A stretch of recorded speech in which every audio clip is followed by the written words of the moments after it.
Good morning everyone.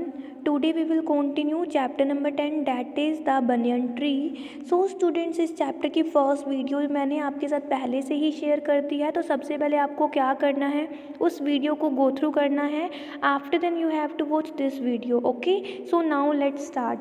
My first friend was a small grey squirrel. Speaker कहते हैं कि उनका जो फर्स्ट फ्रेंड था वो कौन था. Small grey squirrel arching his back and sniffing into the air. वो क्या करता था अपनी बैक को आर्किंग कर लेता था मीन्स की कर्विंग की शेप में कर लेता था and sniffing into the air और वो एयर में स्निफिंग करता था सूंघता था. He seemed at first to resent my invasion of his privacy. तो जो स्पीकर थे वो कहते हैं कि उनको ना सबसे पहले स्टार्टिंग में ऐसा लगता था जैसे कि जो स्क्वैरल था वो ना डिसलाइक करता हो उसकी प्राइवेसी में ऑथर की इन्वेशन को मतलब कि ऑथर की इंटरफेरेंस को वो क्या करता हो डिसलाइक करता हो. But when he found that I did not arm myself with catapult और air gun he became friendly. But उसने जब ये पाया कि स्पीकर के पास ना ही कोई कैटापोल्ट है मीन्स की कोई भी गुलेल है ना ही कोई एयर गन है तो वो फ्रेंडली हो गया था. And when I started bringing him pieces of cake and biscuit, he grew quite bold. और जब मैं उसके लिए pieces of केक के छोटे छोटे टुकड़े लाता था और बिस्किट लाता था तो वो क्या हो गया था वो बोल्ड हो गया था मीन्स कि अब वो बिल्कुल नीडर हो गया था. And was soon taking morsels from hand. और वो उसने जल्द ही मेरे हैंड से ही मोरसेल्स लेना स्टार्ट कर दिया था. मोरसेल्स का मतलब क्या होता है small pieces of food. Before long और उसको ज़्यादा समय नहीं लगा he was delving into my pockets.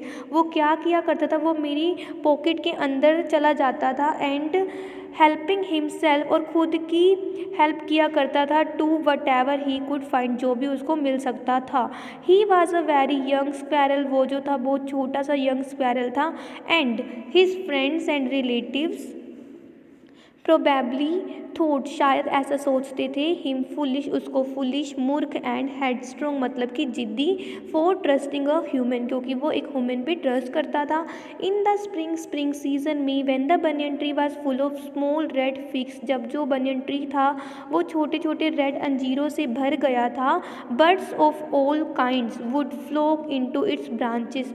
अब देखो बहुत सारे कई तरह के बर्ड्स जो थे उसकी शाखाओं पर उन्होंने झुंड बना लिए थे. द रेड बॉटम बुलबुल जो थी वो चीयरफुल थी एंड ग्रीडी थी. पैरट्स थे वहाँ पे myna and crows squabbling with one another. वो ये जो सारे बर्ड्स थे ये एक दूसरे से क्या किया करते थे स्क्वैबलिंग. स्क्वैबलिंग का मीनिंग क्या होता है क्वेरलिंग झगड़ा किया करते थे. ड्यूरिंग द फिक्स सीजन के दौरान the banyan tree was the noisiest place in the garden. जो बनियन ट्री था वो गार्डन में सबसे ज़्यादा नॉइजेस प्लेस बन गया था. Halfway up the tree, I had built a crude platform where I would spend the afternoons when it was not too hot. अब देखो जो इस चैप्टर के ऑथर थे स्पीकर थे उन्होंने क्या किया था ट्री के ना ज़्यादा ऊंचाई पर तो नहीं एक क्रूड प्लेटफॉर्म मतलब काम चलाऊ सा प्लेटफॉर्म जो है वो रेडी कर लिया था बिल्ड कर लिया था.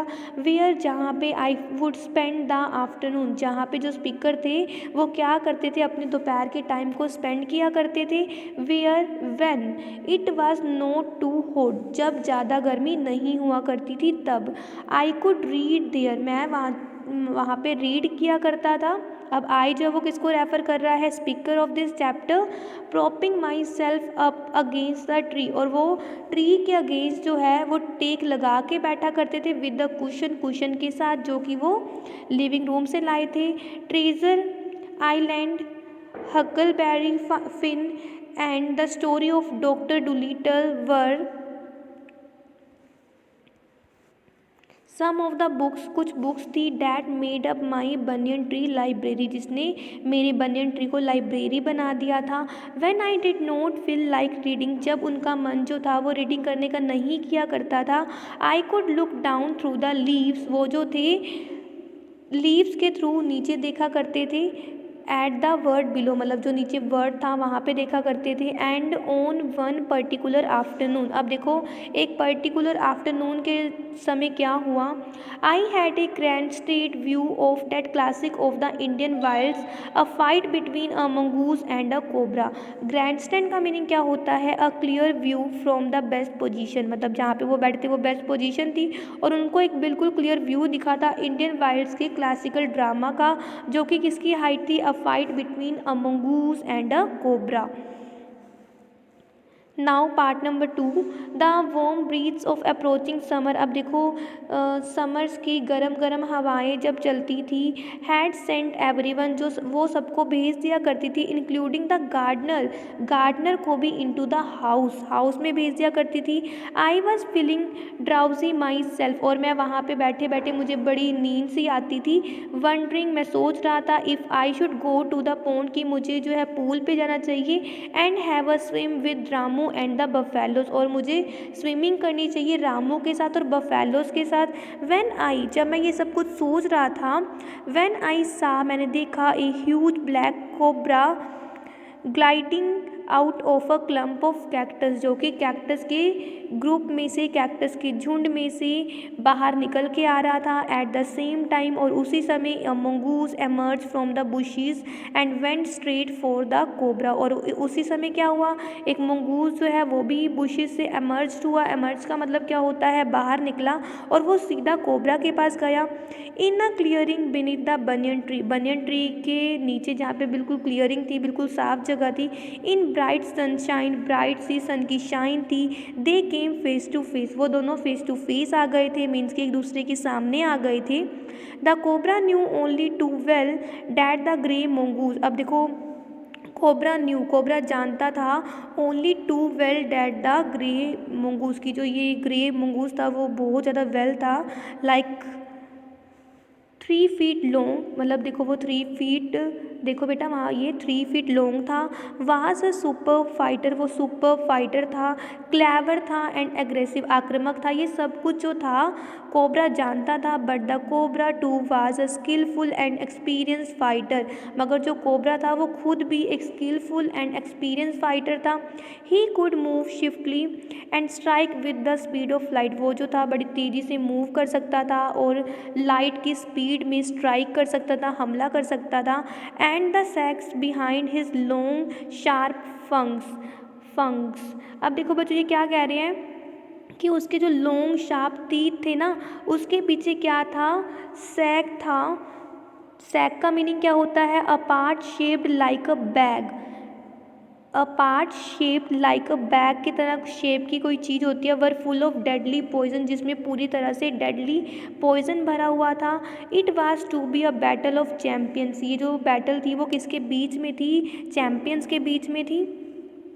Hissing defense, his forked tongue darting in and out, the cobra raised 3 of his 6 feet off the ground। अब देखो वो जो था बड़ा फुफकार रहा था, ठीक है, मतलब बिल्कुल विद्रोही था और वो फुफकार रहा था। हिज फोक्ड टंग, जो उसकी फोक्ड टंग थी वो डार्टिंग, मतलब इन और इन एंड आउट, डार्टिंग का मतलब क्या होता है, मूव क्विकली, कभी अंदर आ रही थी कभी बाहर जा रही थी। The cobra raised 3 of his 6 feet off the ground, अब देखो वो 6 फीट लॉन्ग था, बट उसने क्या करा, अपनी 3 फीट को जो है ग्राउंड की ओर से थोड़ा ऊपर कर लिया था।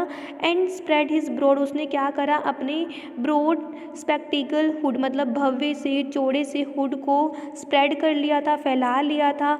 द मंगूज बूस्ड हिज टेल, और मंगूज ने भी क्या करा, अपनी टेल को बूस्ट, मतलब कि उसने भी फैला लिया था। The long hair on his spine, जो कि उसकी स्पाइन पे लॉन्ग लॉन्ग हेयर थे, उसने उनको खड़ा कर लिया था, वो सब खड़े हो गए थे। Though the combatants were unaware of my presence in the tree, वो जो दोनों के दोनों पार्टिसिपेंट्स थे, हालांकि जो दोनों पार्टिसिपेंट्स थे वो जो थे ट्री में मेरी प्रेजेंस को लेके अनअवेयर थे, कि उन्हें नहीं पता था कि मैं ट्री में हूँ। They were soon made aware of the arrival of 2 other spectators, अब देखो मगर वो जल्द ही अवेयर हो गए थे जब वहाँ पे 2 स्पेक्टेटर्स और आ गए थे। वन वाज अ मैना, एक उनमें से मैना थी, और जो दूसरा था वो कौन था, एक जंगल क्रो, मतलब जंगली क्रो था। They had seen this preparation for battle, वो जो थे इस बैटल की प्रिपरेशन को देख रहे थे and had settled on the cactus, वो जो थे कैक्टस के ऊपर सेटल हो गए थे to watch the outcome, result को देखने के लिए। Had they been content only to watch all would have been well with both of them, अगर वो सिर्फ इसको वॉच ही करते, इस जो भी यहाँ पे फाइटिंग होने वाली थी उसको सिर्फ देखते ही, ऑल वुड हैव बीन, तो उनके साथ बहुत ज़्यादा अच्छा होता। ओके बच्चों, thank you, have a nice day and we will continue this chapter on tomorrow.